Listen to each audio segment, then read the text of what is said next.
Progressive women network ने हफ्ते के रोज लाहौर में एक कॉन्फ्रेंस का एहतमाम किया, जिसमें बाएं बाजू की सियासत, कानून और मीडिया में खवातीन को दरपेश मसाइल पर बात की गई। कॉन्फ्रेंस में खवातीन मजदूरों और समाजी कारकुनों की बड़ी तादाद ने शिरकत की। कॉन्फ्रेंस में सियासत में खवातीन के किरदार और पिदरशाही निजाम के मीडिया पर असरात भी ज़ेरे बहस लाए गए। अफसा कोमल का कहना था कि न्यूज चैनल्स के लिबरल बयानिए के बावजूद मीडिया हाउसेस में मौजूद पिदरशाहाना सोच ने खवातीन की आवाज को महदूद कर दिया है। मर्द हजरात की जब बादशाहत हो न्यूज़ रूम्स के अंदर, जहाँ डिसीजन मेकिंग जो पावरफुल पोजीशंस होती हैं उनके ऊपर, तो वो औरत को एक ऑब्जेक्ट की तरह ही देखते हैं। voicepk.net से बात करते हुए लाइबा ज़ैनब ने कहा कि डिजिटल मीडिया ने खवातीन को जगह दी है। अभी एक बहुत बड़ी जद्दोजहद है, मगर मुझे ये लगता है कि सोशल मीडिया आने के बाद हमें ये मौका ज़रूर मिला है कि हम अपनी ओपिनियन दे सकते हैं।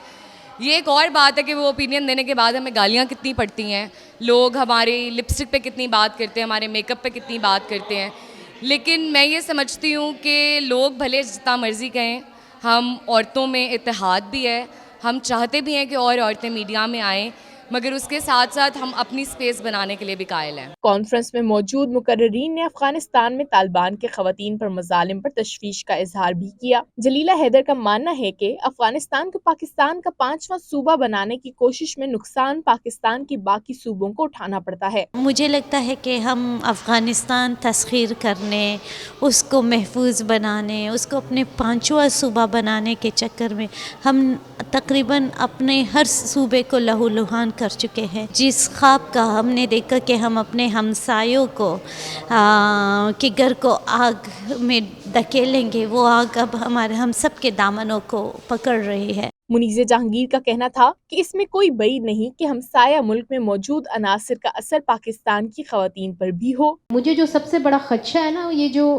तालिबनाइजेशन, क्रीपिंग तालिबनाइजेशन है, जब ये स्टेट के अंदर आती है और स्टेट इसकी सरपरस्ती करती है, जिस तरह के वज़ीरिस्तान में अब हो रहा है और न्यूली मर्ज डिस्ट्रिक्ट्स में हो रहा है, ये कहीं रुकती नहीं है। ये न्यूली मर्ज डिस्ट्रिक्ट्स में नहीं रुकेगी। ये कराची जहाँ आप बैठी हैं, मैं बैठी हूँ, वहाँ पे हमें उसकी जो गरमाइश है वो हमें फील होगी। वहाँ से जो रिपल इफेक्ट और जो एक जो दबा हुआ माइंडसेट वहाँ से एक रिपल इफेक्ट में आएगा, वो हमारा गला ज़रूर पकड़ेगा। किसी ना किसी दिन हमारा गला ज़रूर पकड़ेगा, चूँकि उनके बहुत सारे भाई यहाँ पे बैठे हुए हैं। डॉक्टर आलिया हैदर का कहना था कि मस्तूंग का वाक़या पाकिस्तान में तालिबान की मौजूदगी और कार्रवाइयों का सबूत है। जब IDPs और इनकी बात आती है तो हम ये भूल जाते हैं कि जिन कोल्ड वार का हिस्सा हम रहे हैं, जिसमें पाकिस्तान के अपने हाथ रहे हैं, और जब ये जो प्रॉक्सीज वॉर्स चली है तो उसके रिपरकशंस पाकिस्तान के अपनी आवाम पे भी आती है। जब तक हम तालिबान को ग्लोरीफाई करना बंद नहीं करेंगे,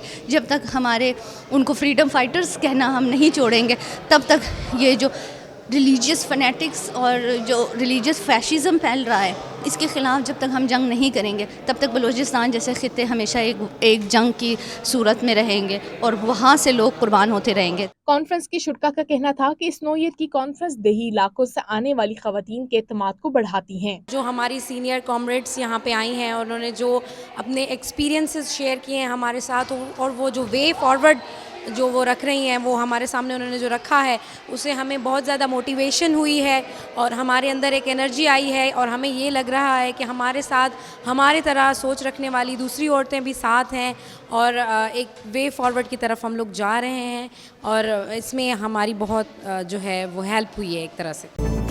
आपकी खबर, आपकी आवाज़, voicepk.net।